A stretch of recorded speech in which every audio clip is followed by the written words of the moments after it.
தொழுகையிலே சலாம் கொடுத்து விட்டால் எழுந்து சென்று விடாமல் தொழுத இடத்தில் உட்கார்ந்து அல்லாஹுவை திக்ரு செய்வது என்பது சுன்னத்தாகும். இதிலே இரண்டாவது கருத்து யாருக்கும் கிடையாது.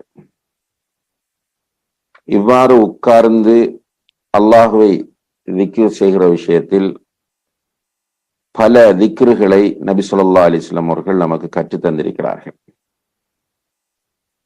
முடியுமானவரை இந்த திக்ருகளை நாம் அறிந்து மனப்பாடம் செய்து கொள்வதற்கு முயற்சி செய்ய வேண்டும். ஆரம்ப கட்டத்திலே நாம் புத்தகங்களை அல்லது இந்த துஆக்கள் பிரிண்ட் செய்யப்பட்ட கார்டுகளை பயன்படுத்துவதிலே குற்றமில்லை. இவ்வாறு வந்திருக்கிற துஆக்களும் திக்ருகளும் நிறைய காணப்படுகின்றன. பொதுவாக சலாம் கொடுத்ததும் 3 தடவைகள் அஸ்தக்ஃபிருல்லா அஸ்தக்ஃபிருல்லா அஸ்தக்ஃபிருல்லாஹ் என்று சொல்ல வேண்டும். அதற்கு பிறகு அல்லாஹும்ம அன்தஸ் ஸலாம் வ மின்கஸ் ஸலாம் தபாரக்த யா தல் ஜலாலி வல் இக்ராம் என்று கூற வேண்டும்.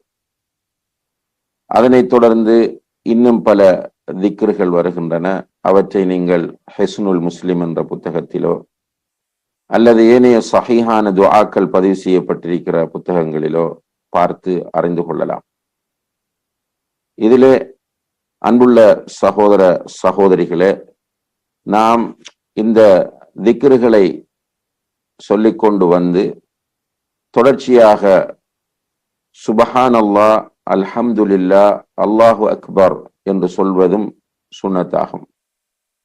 இவ்வாறு சுபஹானல்லாஹ் அல்ஹம்துலில்லாஹ் அல்லாஹு அக்பர் என்று சொல்வதை பொறுத்தவரையில் இதிலே பல எண்ணிக்கை வடிவங்களை ஹதீஸ்களிலே நாம் பார்க்கலாம்.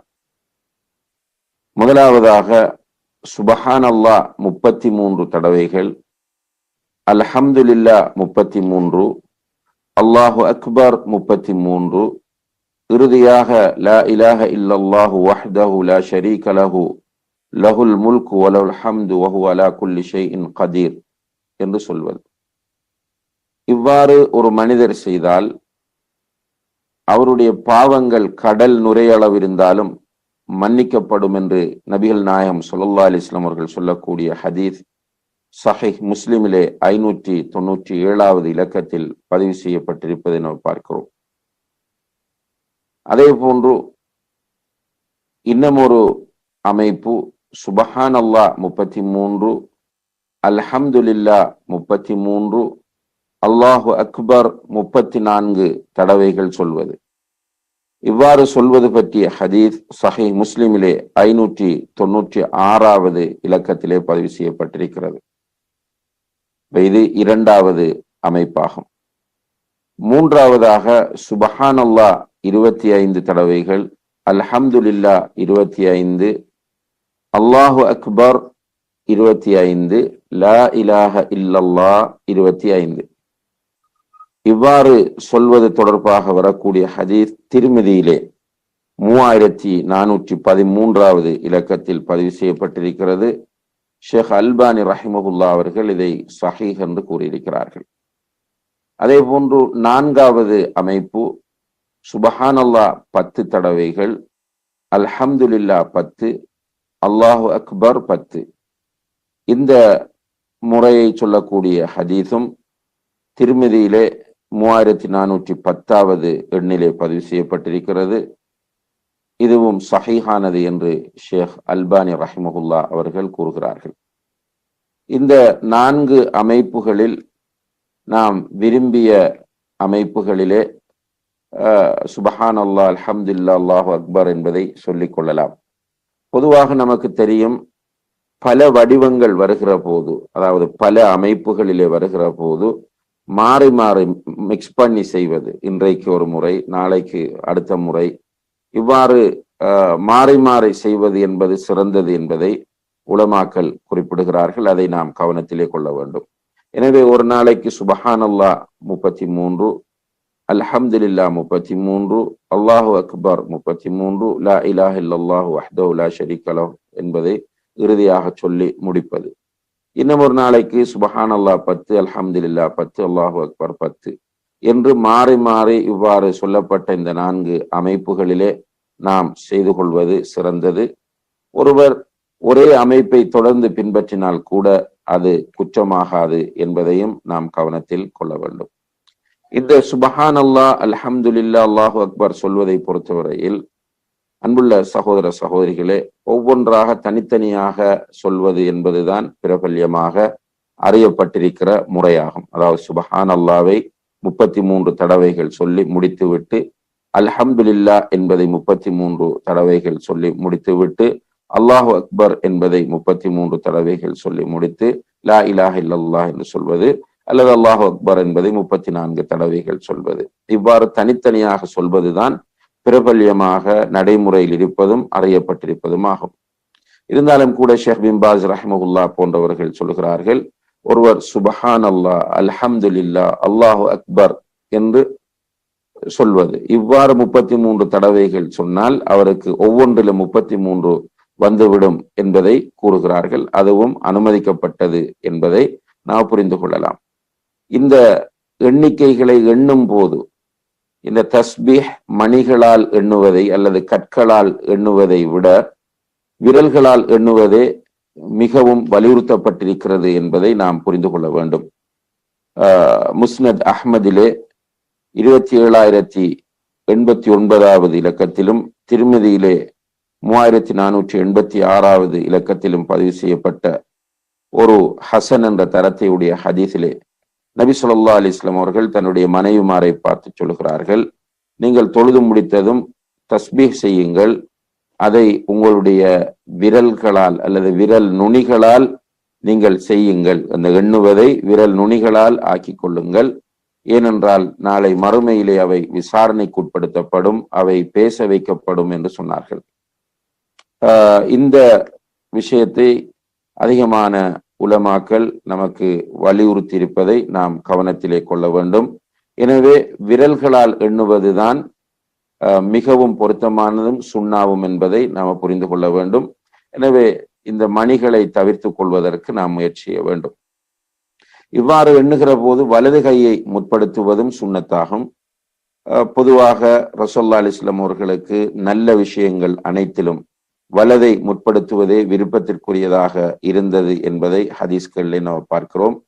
அதே போல தஸ்பீஹ் செய்வதையும் ரசூல் ஸல்லல்லாஹு அலைஹி வஸல்லம் அவர்கள் தனது வலது கையால் செய்திருக்கிறார்கள் என்பதையும் அபூ தாவூத் போன்ற ஹதீஸ் நூல்களிலே நாம் பார்க்க முடிகிறது. எனவே வலது கை விரல்களால் செய்வது, வலது கை விரல்களால் இவற்றை எண்ணும் போது எப்படி எண்ணுவது என்று கேட்டால், ஒன்று ஒவ்வொன்றாக இப்படி மடித்து எண்ணுவது, சுபஹான் அல்லாஹ், அல்ஹம்துலில்லாஹ், அல்லாஹு அக்பர், அல்லது சுபஹான் அல்லாஹ், சுபஹான் அல்லாஹ், சுபஹான் அல்லாஹ், சுபஹான் அல்லாஹ், சுபஹான் அல்லாஹ் என்று மடிப்பது, பிறகு அல்ஹம்துலில்லாஹ், அல்ஹம்துலில்லாஹ் என்று இவ்வாறு விரிப்பது, மடிப்பதும் விரிப்பதுமாக செய்யலாம். அல்லது இந்த விரல் மூட்டுக்கள் ஒவ்வொரு மூட்டுக்களாக எண்ணுவது, அது எண்ணுவதற்கு இலகுவானது, கன்ஃபியூஷன் இல்லாமல் செய்யலாம். சுபஹான் அல்லாஹ், அல்ஹம்துலில்லாஹ், அல்லாஹு அக்பர், அல்லது சுபஹான் அல்லாஹ், சுபஹான் அல்லாஹ், சுபஹான் அல்லாஹ், சுபஹான் அல்லாஹ், சுபஹான் அல்லாஹ் என்று ஒரு ரவுண்ட் வரும்போது 15 முடிந்துவிடும். ஏனென்றால் ஒவ்வொரு விரல்களிலும் 3 மூட்டுக்கள் இருப்பதனால் 5 விரல்களையும் கவுண்ட் பண்ணும் போது 15 வந்துவிடும்.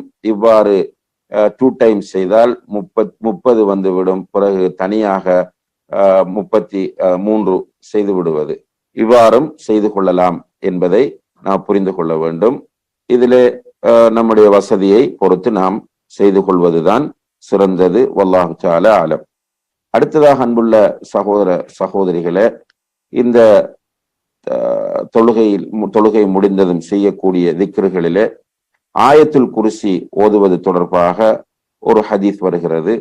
நபி ஸல்லல்லாஹு அலைஹி வஸல்லம் அவர்கள் சொல்கிறார்கள், மன் கரஅ ஆயத்துல் குர்சி துபுர குல்லி ஸலாத்தின் மக்தூபத்தின் லம் யம்னஅஹு மின் துகூலில் ஜன்னதி இல்லல் மௌத். ஒருவர் ஃபர்தான தொழுகைகளுக்கு பிறகு ஆயத்துல் குர்சியை ஓதி வந்தால் அவர் சுவர்க்கம் செல்வதற்கு தடையாக இருப்பது மரணம்தான் என்று நபி ஸல்லல்லாஹு அலைஹி வஸல்லம் அவர்கள் சொல்கிறார்கள்.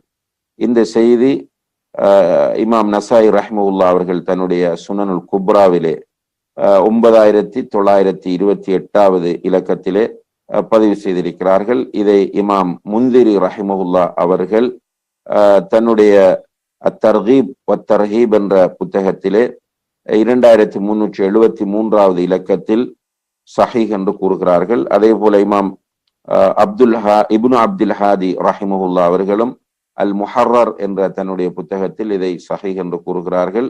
அதே போல இமாம் இப்னுல் கையிம் அல் ஜௌசியா ரஹிமஹுல்லா அவர்களும் தன்னுடைய ஜாதுல் மஆத் என்ற புத்தகத்திலே இதை சஹீஹ் என்று கூறுகிறார்கள். இருந்தாலும் கூட இதனுடைய நம்பகத்தன்மையிலே ஹதீஸ் கலை அறிஞர்கள் மத்தியிலே கருத்து வேறுபாடு இருக்கிறது என்பதையும் நாம் கவனத்திலே கொள்ள கடமைப்பட்டிருக்கிறோம்.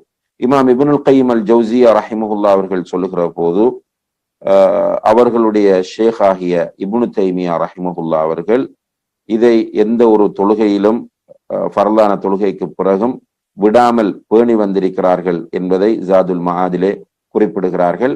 எனவே இதை சஹீஹ் என்று புரிந்து கொண்டு இருக்கக்கூடியவர்கள் விடாமல் செய்வது சிறந்ததாகும். அதே போல குல் அஊது பிரப்பில் ஃபலக், குல் அஊது பிரப்பின் நாஸ், அதே போல குல் ஹுவல்லாஹு அஹத் போன்ற சூறாக்களையும் ஓதிக்கொள்வது சுன்னத்தாகும். இது தொடர்பாக உக்பத் இப்னு ஆமிர் ரலியல்லாஹு அன்ஹு அவர்கள் அறிவிக்கிறார்கள், ரசூல் ஸல்லல்லாஹு அலைஹி வஸல்லம் அவர்கள் தொழுகைகளுக்கு பிறகு முஅவ்விதாத் என்ற பாதுகாப்புக்குரிய சூறாக்களை ஓதுமாறு எனக்கு கட்டளையிட்டார்கள் என்று. இந்த ஹதீஸ் அபூதாவுதிலே 1525வது இலக்கத்திலே பதிவு செய்யப்பட்டிருக்கிறது. ஷேக் அல்பானி ரஹிமஹுல்லா அவர்கள் இதனுடைய அறிவிப்பாளர் வரிசை நம்பகமானது என்று சொல்கிறார்கள். இமாம் இப்னு ஹஜர் ரஹிமஹுல்லா அவர்கள் முஅவ்விதாத், பொதுவாக முஅவ்விதத்தைன் என்று சொன்னால் குல் அஊது பிரப்பில் ஃபலக், குல் அஊது பிரப்பின் நாஸை குறிக்கும். முஅவ்விதத்தைன் என்றால் 2 பாதுகாப்புக்குரியது என்பது அர்த்தமாகும்.